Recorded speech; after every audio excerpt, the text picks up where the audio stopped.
couldn't shake the feeling that something was wrong. Sitting at my sister-in-law Nina's elegant dining table, the strange aroma of the coffee James had just handed me hung in the air. It was subtle, yet distinct, a metallic scent that made my stomach twist. My name is Christina, and at 29, I never imagined that I would find myself questioning whether my own husband was trying to poison me. But after 3 years of marriage, with too many accidental food poisoning incidents to ignore, I had learned to be cautious, especially around Nina. Nina had a way of orchestrating situations that left me sick or humiliated. Always with that same innocent smile, her gaze never gave away any malice, but the pattern of events could no longer be denied. James, my husband, handed me the coffee with a smile that didn't quite reach his eyes. There was something strange in his expression, something I couldn't quite place. "Don't you want to try the coffee I made especially for you, honey?" James asked, his voice too smooth, his smile forced. I could see the faintest flicker of something behind his expression, something almost imperceptible, but it made my heart race. "How thoughtful of you," I replied, forcing a smile, though my mind was already racing, trying to piece together what was happening. The coffee sat before me, and I could see Nina across the table, stirring her own untouched cup absently, watching me intently. She had that same smirk on her face. "James was becoming quite the barista lately," she said, with a hint of sarcasm. "He's been practicing different brewing methods just for you." Just for me. The words sent chills down my spine. I had noticed James spending more and more time at Nina's house lately. He claimed they were planning a surprise for our anniversary, but something didn't feel right. There were whispered conversations that stopped whenever I walked into a room, strange texts I glimpsed on his phone, and now this, coffee that smelled wrong, with an almost metallic scent. I stared at the cup, pretending to take a sip, but instead I studied their expressions. James and Nina exchanged a quick glance that confirmed my suspicions. I lifted my phone and, as if by coincidence, stood up abruptly. "Oh, would you look at that?" I said, feigning surprise. "I need to make a quick call for work. Nina, would you mind if I use your study?" I walked past Nina's place setting, deliberately stumbling and switching our coffee cups in the confusion. "I'm so sorry," I exclaimed, straightening up quickly. "I'm such a klutz sometimes." Nina waved off my apology with a tight smile. "Just try not to break anything in the study," she said. I nodded, hurried away, my heart pounding. Inside the study, I stood by the doorway, pretending to be busy with my phone. I kept a close eye on the dining room, waiting for Nina to take another sip. As soon as she did, my stomach clenched with anxiety. Part of me wanted to stop her, to warn her, but I needed to know the truth. I had spent too many nights in emergency rooms and too many hours doubled over in pain after sharing meals with them. It wasn't always like this. When I first met James at a friend's wedding in Nashville 3 years ago, he had been charming, attentive.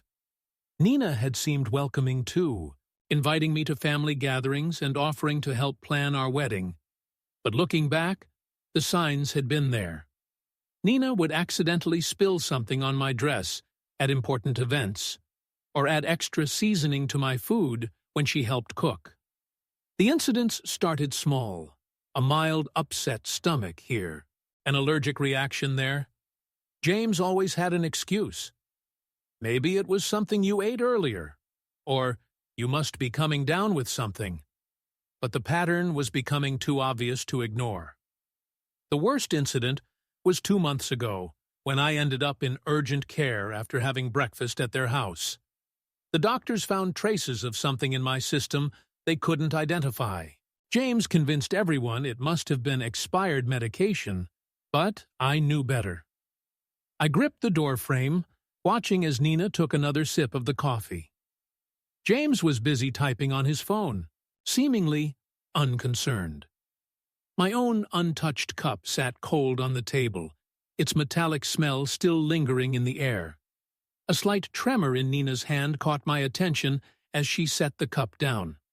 Her face suddenly went pale. "James," she said, her voice trembling. "Something's wrong." James looked up, his expression changing from confusion to horror as he realized which cup she had been drinking from. He jumped up, knocking over his chair. "Nah, what's happening?" he asked, rushing to her side. Na's hands were shaking violently now. She tried to stand, but stumbled, grabbing the edge of the table for support. "James, what did you put in that coffee?" she demanded, her voice filled with panic. I stepped out of the study, my phone already recording. James was now kneeling beside Na, his face ashen. "That wasn't supposed to be your cup," he whispered. But in the silence of the dining room, his words carried clearly. Na's eyes widened with realization and fear. "Call an ambulance," she gasped, collapsing to the floor. "Please." I dialed 911 immediately, keeping my phone recording with my other hand. "Yes, we need an ambulance at 1542 Maple Grove Drive," I said, my voice steady despite the chaos unfolding. "My sister-in-law appears to be having a severe reaction to something in her coffee. She's conscious, but experiencing tremors." As I spoke to the dispatcher, Nina's eyes locked onto mine. The usual cold calculation in her gaze was replaced by raw fear. "Christina," she gasped, "you switched. You knew." "Ma'am, the ambulance is on its way," the dispatcher assured me. "Please stay on the line." James grew more frantic by the second. "Nah, what's happening? That wasn't supposed to be. I mean, it wasn't meant—" "Shut up." "James!" Na snapped, her anger momentarily overcoming her distress. "This is all your fault. You said it would just make her sick enough to miss the board meeting next week. You promised it wouldn't be traced." My blood ran cold. The board meeting. The one where I was scheduled to present my proposal for a major client account. The same account Nina had been trying to land for months at our competing firms. Everything clicked into place. The tea last month, the breakfast incident 2 months ago. They weren't accidents, were they? "The tea," I said, my voice steady. "The breakfast incident 2 months ago.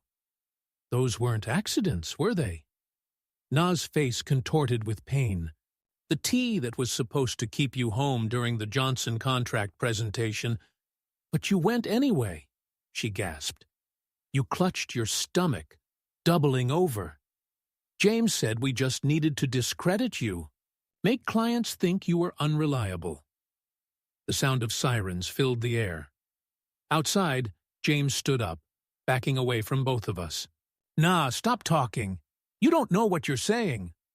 "I know exactly what I'm saying," Na spat, her words slurring slightly. "We've been planning this for months. Ever since Christina started outperforming me at every client meeting, you were supposed to make sure she drank it." "Today," I said, the paramedics burst through the front door, and I quickly stepped aside to let them work. As they loaded Nina onto a stretcher, I stopped recording and sent the video to my private email, then to my lawyer. James stood frozen, watching as his carefully constructed plan crumbled around him. "I'll ride with her to the hospital," I said, my voice firm. "After all, I need to make sure my sister-in-law gets the proper treatment." I met James's terrified gaze and added, "I'm sure the doctors will be very interested in knowing exactly what was in that coffee." The emergency room at Nashville General Hospital was a blur of activity, as doctors rushed to treat Na.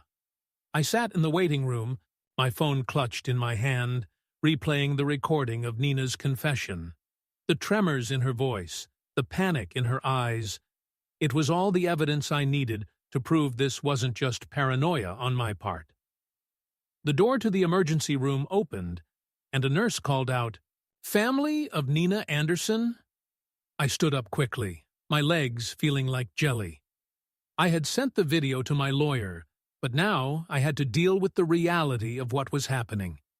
I hadn't even had a chance to process everything fully. James hadn't returned after his hasty departure to park the car, and I couldn't help but notice his conspicuous absence. "I'm her sister-in-law," I said, my voice steady despite the storm of emotions swirling inside me. The nurse led me through the double doors, and we walked to Nina's room. My heart beat erratically in my chest as I thought about how everything had escalated so quickly. "How is she?" I asked the nurse, the worry evident in my voice. "She's stabilized," the nurse replied, though her expression was grim. "But we've found concerning levels of toxins in her system." She paused, looking at me seriously. "The doctor would like to speak with you about some unusual findings in her blood work." I nodded numbly. This was real. This was happening. As I followed the nurse down the hallway, my mind kept replaying the events of the day.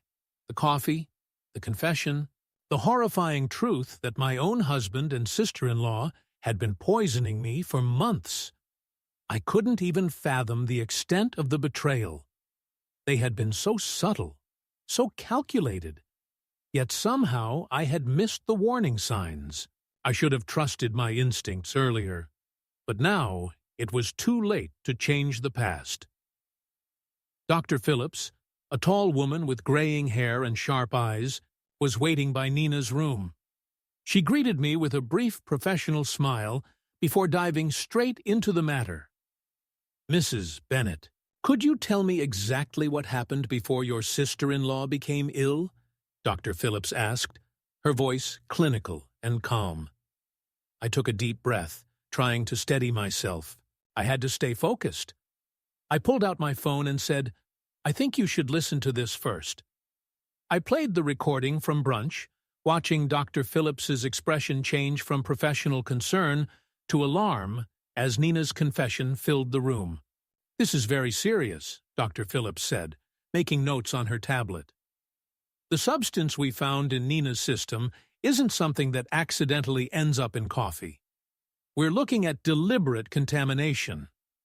Just then, I noticed James at the end of the hallway. His face was pale and sweaty, and he was clearly trying to avoid any confrontation. He started toward me, but stopped when he saw the doctor. "Christina," he called weakly, taking a step toward me. "Let me explain." "Stay back, doctor," Phillips warned, pressing the nurse's call button. "Security to room 412, please." James raised his hands in surrender. "This is all a misunderstanding," he said, his voice shaking. I didn't even look at him. I turned to Dr. Phillips. "I found these messages on his phone last week," I said, pulling out my phone. "The ones I forwarded to myself. They weren't just friendly conversation." I showed Dr. Phillips the text messages between James and Nina about making sure I was out of commission for the presentation. James's face drained of color as he saw the messages on my phone. His gaze flicked between me and the doctor. "You went through my phone?" he asked, his voice rising in panic. "After I found the strange pills in your desk drawer," I replied coldly. "Yes, I did." Dr. Phillips looked at James with a disapproving gaze. "I've been hospitalized 3 times in the past 6 months with unexplained symptoms," I continued. "I'd like to know if they match what you found in Nina's system today." The doctor's eyes narrowed. "We'll need to run some tests to compare," she said. "Security will make sure your husband remains available for questioning," Dr. Phillips added. 2 security guards appeared, positioning themselves on either side of James, who was now trembling in fear. His carefully constructed facade was falling apart in front of my eyes. "You can't do this," James stammered. "We were just trying to help you, slow you down. You were working too hard, taking all the big clients." I stepped closer to him, my voice surprisingly calm. "How long have you been doing this?" I asked. "Was it you who tampered with my food at the Christmas party, too?" James remained silent. That silence was all the confirmation I needed. Behind him, I could see Nina lying in her hospital bed. She was connected to various monitors, her earlier bravado replaced with the fear of someone who knew their schemes had finally caught up with them. It was strange, seeing her like this. Her confidence had been shattered, and now she was just a woman scared for her life. "Detective Mendoza is on her way," Dr. Phillips said quietly. "She'll want to take statements from everyone involved." I nodded, a strange sense of calm washing over me. The truth was finally coming out, and there was no going back now. Detective Mendoza arrived within the hour. She was a seasoned investigator, known for her work on domestic abuse cases. As soon as she entered the sterile hospital corridor, she commanded attention. I watched as she listened intently, absorbing the details of my situation, the recording from brunch, and the text messages that had confirmed my worst fears. "Mrs. Bennett," the detective said, reviewing her notes, "you mentioned previous hospitalizations. Can you tell me more about those incidents?" I pulled out my phone again, opening the document I'd been carefully maintaining for months. I listed the times I had fallen ill after meals with James and Nina. The first time was in February, after a dinner at Nina's house. Severe stomach pains and dizziness. The second was in April, the tea incident, and then in June, after breakfast with them. The symptoms were similar, but just different enough that the doctors couldn't pinpoint a cause. The detective's eyes narrowed as she looked at my detailed log of dates, symptoms, and circumstances. "You've been keeping records," she said. "Ever since you noticed the pattern." I nodded. I had to. I couldn't ignore it anymore. The detective looked impressed. "And you started recording conversations too?" I pulled out another phone from my purse. I also started carrying a backup phone with a different number. I used it to record conversations when I was around them. I have several where Nina and James discuss their plans. Though they were careful not to be explicit, I played one of the recordings for her. Nina's voice was clear. "The Henderson account is worth millions, James. We can't let her ruin everything we've worked for. Just stick to the plan. A few days of illness should be enough." James's voice came through next. "I've got something stronger this time. She won't make it to the presentation." Detective Mendoza's expression hardened as she listened. Behind her, I saw Nina's face through the window of her hospital room. She was awake, but her confidence was gone. Her fear was palpable. "The hospital is running toxicology screens," Detective Mendoza informed me. "Dr. Phillips has already identified several substances that don't occur naturally. We'll need samples from your home as well." A commotion caught our attention. James was arguing with the security guards. His voice was rising in desperation.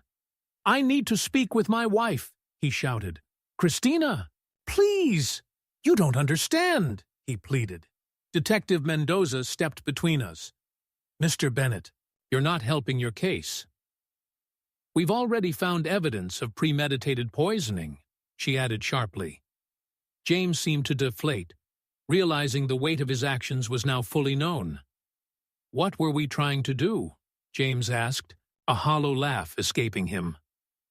"We were just trying to slow her down. She was working herself to death, taking all the major accounts." Nina's voice came through the window, weak but defiant. "If we could just make her take some time off by poisoning her." Detective Mendoza's voice was sharp. "That's not protection, Mr. Bennett. That's attempted murder." James's face drained of color. "Murder? No, we never meant—" "Then what exactly did you mean to do?" I asked, my voice surprisingly calm. "When you put something in my coffee this morning, what was supposed to happen?" James's silence spoke volumes. I turned away from him and toward Nina, who was still lying in her bed, her body trembling slightly. "You've been documenting everything like some kind of experiment," I said, my voice steady. "It wasn't just about the presentation, was it? You needed me out of the way. Permanently." Nina's face contorted with a mixture of anger and fear. "You were ruining everything I built. That client portfolio, I spent years working on it. And then you show up and suddenly everyone wants to work with you instead. James said he could fix it. By killing me." The words hung in the air like an accusation. As the words echoed in the sterile hospital room, the silence that followed was deafening. I could feel my heart pounding in my chest as the weight of Nina's confession settled over me. She hadn't just tried to ruin my career. She had actively worked with James to harm me. The betrayal was staggering, and yet, in the back of my mind, a small part of me wasn't surprised. I had suspected it for months, and now it was all coming into focus. The officers outside the room exchanged glances, clearly aware of the gravity of the situation. James, still outside, had not said a word, his shoulders slumped in defeat.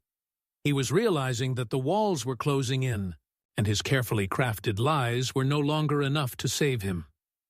Detective Mendoza stepped forward, her voice firm as she addressed Nina. "You knew exactly what you were doing, didn't you? This wasn't just about slowing her down. You were trying to eliminate her. You were willing to go as far as it took."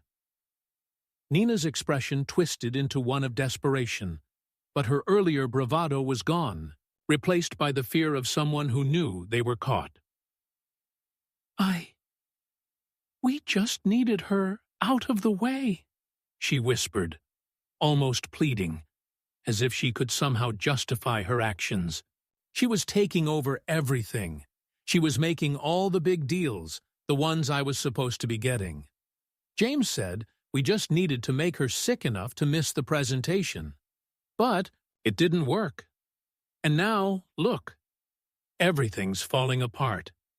I could hardly look at her as she spoke, but I couldn't tear my eyes away either. The realization that someone I had trusted, someone I had called family, could stoop so low was crushing.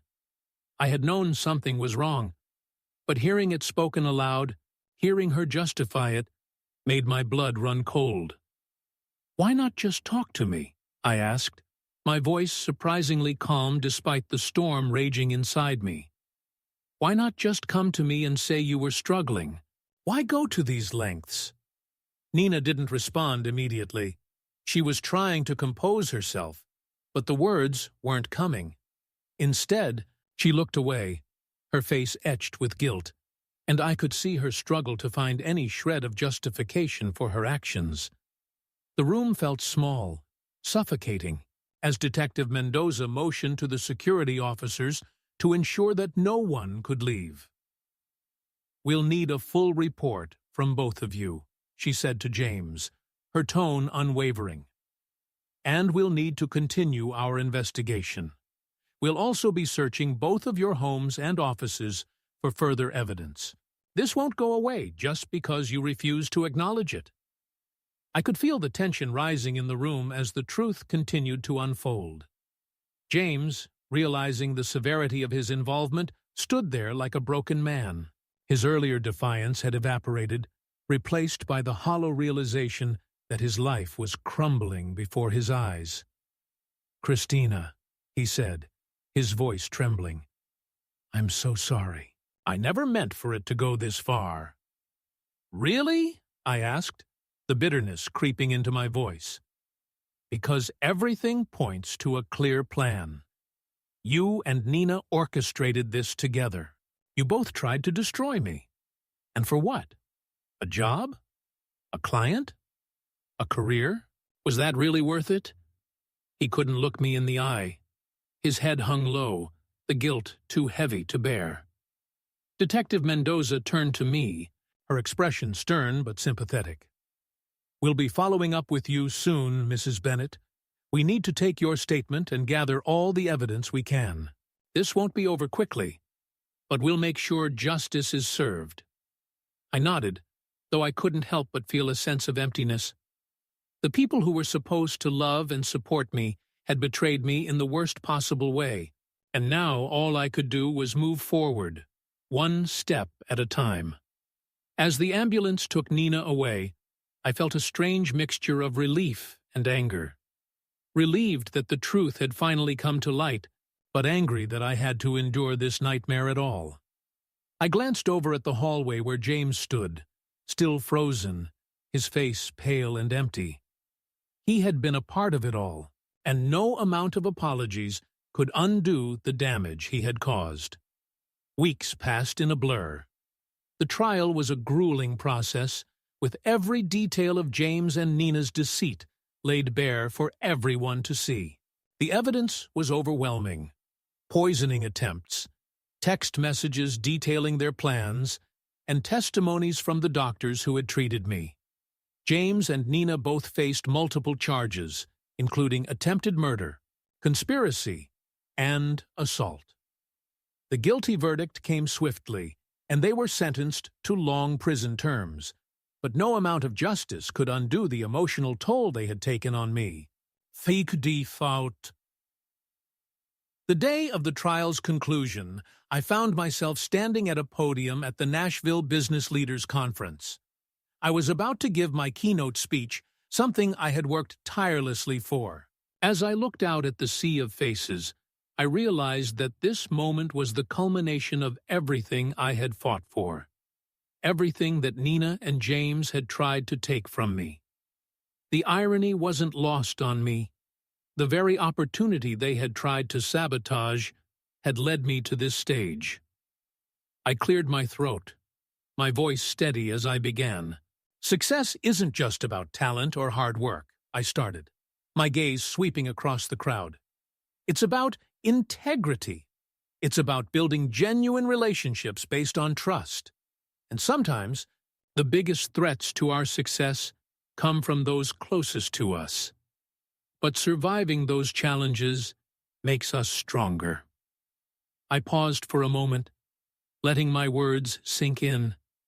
The crowd was silent, hanging on every word. "I've learned that the best revenge isn't about getting even," I continued, my voice unwavering. "It's about moving forward. It's about succeeding despite those who tried to hold you back." The applause that followed was overwhelming, and for a brief moment I allowed myself to feel the weight of all I had accomplished. Despite everything, I had come out on top. Later that evening, I received an email from the Henderson client confirming they were renewing their contract for another 3 years. The validation was sweet, but it wasn't just about the contract. It was about proving to myself that I was stronger than any obstacle. I smiled as I thought back to the moment at brunch, the moment I had made the decision to trust my instincts, to not let fear stop me. The truth had come to light, and now it was time to move forward. The trial had ended, and for the first time in months, I felt like I could finally breathe. The weight of everything I had endured, the sickness, the manipulation, the lies, was beginning to lift. Watching Nina and James being led away in handcuffs was surreal. The very people who had once been my family, the ones I had trusted and loved, had tried to destroy me. And yet, in that moment, there was no joy in my heart, only a quiet, steady satisfaction that the truth had finally been revealed. The courtroom had been filled with tension as the verdict was read. James and Nina were both found guilty of multiple charges, including attempted murder and conspiracy. I felt a strange sense of justice, but also an overwhelming sadness. How had it come to this? How had the people closest to me become strangers, willing to destroy everything I had worked for just out of greed and jealousy? The rest of the world would never understand the weight of the betrayal I had experienced.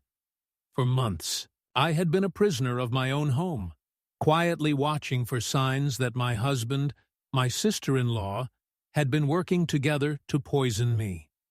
And now, after all the pain, after everything that had happened, I could finally close the door on this chapter of my life. Months later, I stood at the podium of the Nashville Business Leaders Conference, preparing to give the keynote speech I had worked so hard for.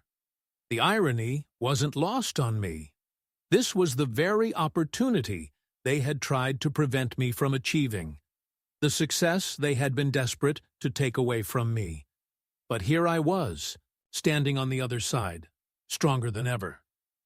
Success isn't just about talent or hard work, I said, my voice steady, but the emotions running through me were raw.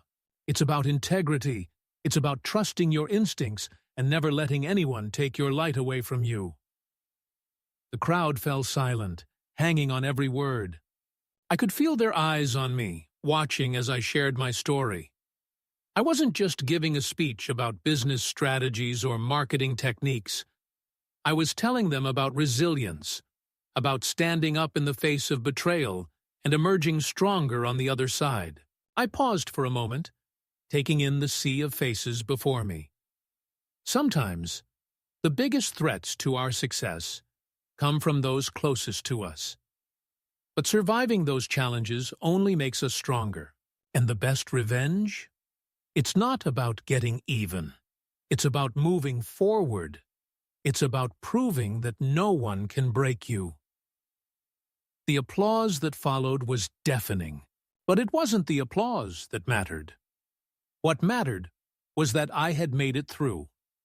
Despite everything they had thrown at me, I had come out victorious.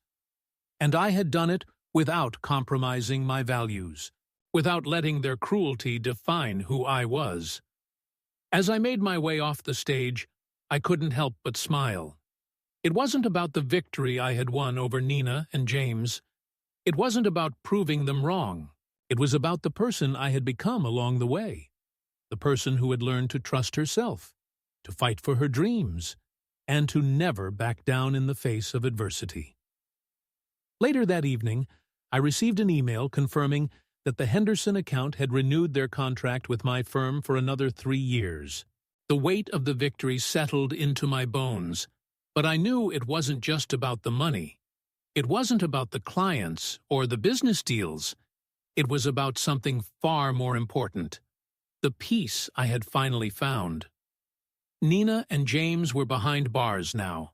The life they had once known was shattered, their reputations in tatters. Their greed had led them to this moment, and now they would have to face the consequences of their actions. As for me, I had learned the most important lesson of all. Success is not defined by the people who try to tear you down, but by the strength you find within yourself to rise above them. As I sat in my office that night, reviewing my new proposal for another client, I reflected on everything I had been through. The months of doubt, the moments of fear, the overwhelming desire to give up. But I didn't give up. And that, in the end, was the sweetest victory of all.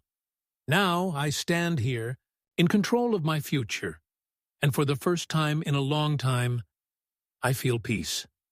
Because I know that no one, no matter how much they try, will ever take away the life I've built. And no one will ever take away my power. What would you do if you found yourself in Christina's shoes? Would you be able to fight through the pain and betrayal to reclaim your life? Let us know what you think in the comments below. And if you've ever been faced with betrayal or obstacles that seemed insurmountable, share your story. You're not alone, and your strength might just be the inspiration someone else needs to rise up and take control of their future.